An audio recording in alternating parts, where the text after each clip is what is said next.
Hi there, Janet Fritz here for Galaxy Girl Creations. Welcome to my channel. Welcome to Christy's Beautiful Life, 30 Days of Sketches. Today is day 18, and we have an awesome sketch from Katie Scott over at the Scrappy Sisters, and it is another hexagon layout.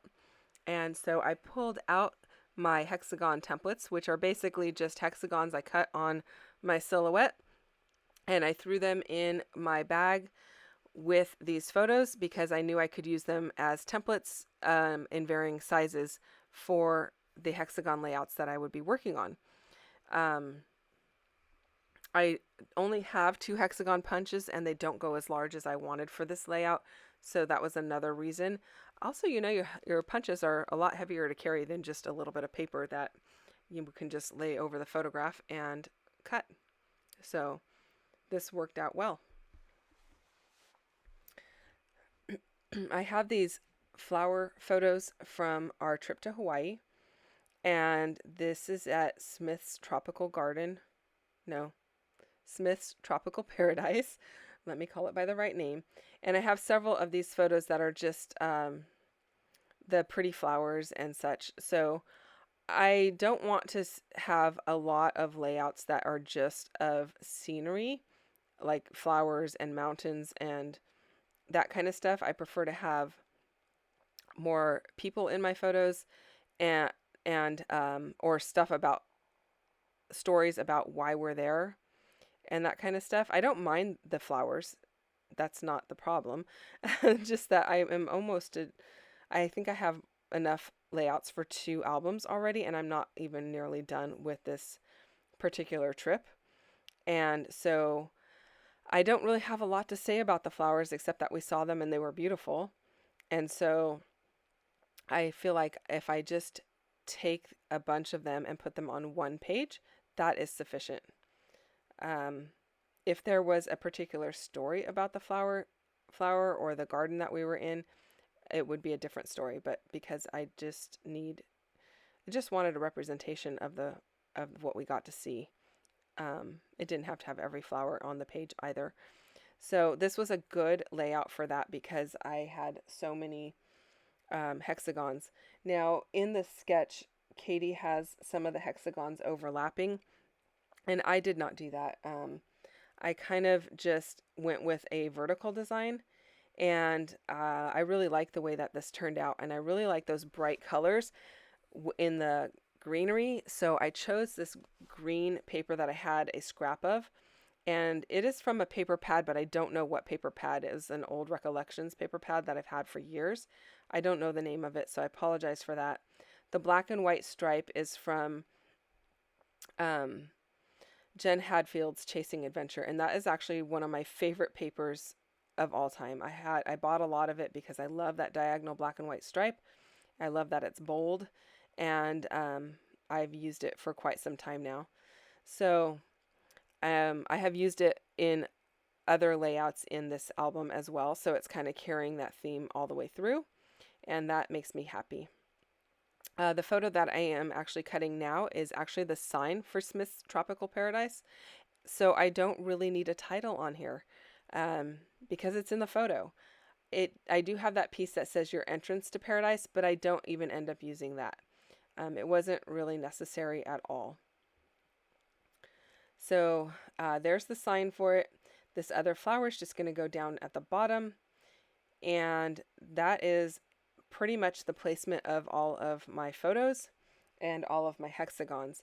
Now in her sketch, she does have some detailing in the upper left hand corner, and then she has these arrows that are kind of at the bottom right hand side of the hexagon cluster. So I am going to mimic that to some extent. So I'm just getting my inspiration. I'm not completely following the sketch exactly like I do sometimes. So sometimes that's just the way it works out. Sometimes your photos just don't fit in the way the sketch is. I have this washi tape that actually was my friend got a big, huge bag of washi tapes from somebody she worked with. And so she brought it to this crop.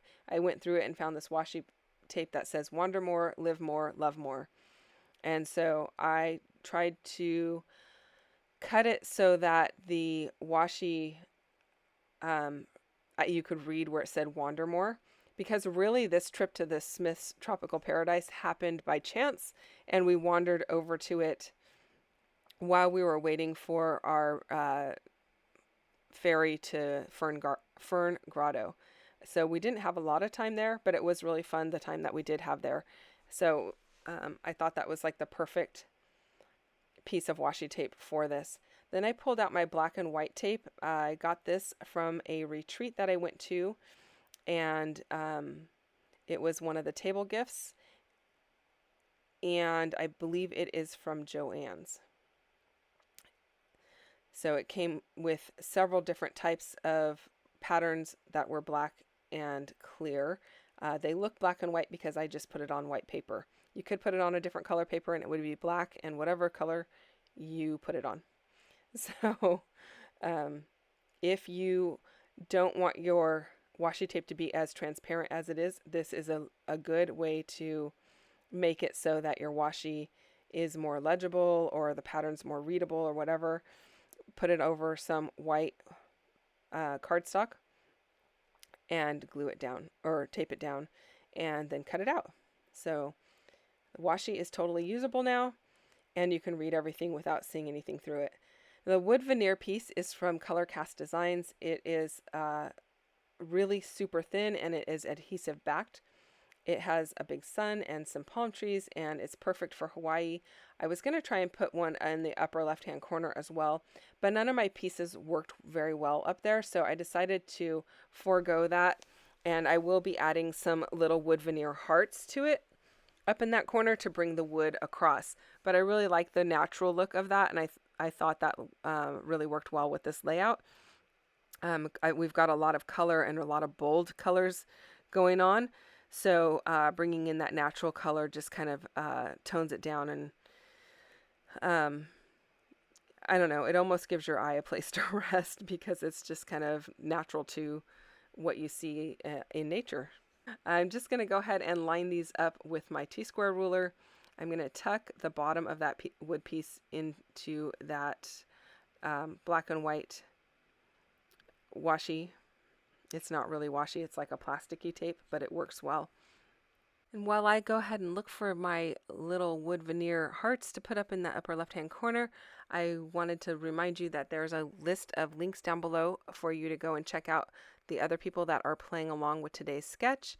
You can get a whole bunch of inspiration just by checking out all of the channels of people who are playing along. So that is one of the really fun things about this series.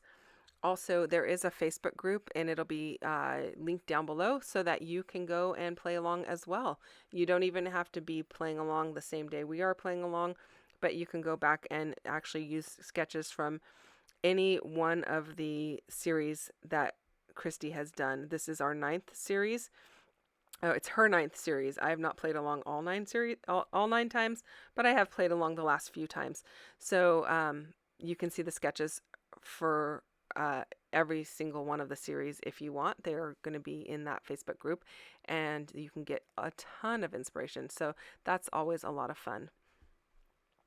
I don't know why I was off camera there for a minute, but I'm back and I am just about done with this layout. I went ahead and trimmed the edges down. Perhaps that's what I was doing. I'm not sure. And I'm going to go ahead and mat it onto some black cardstock, and I really like the way that that looks, especially with that bright green.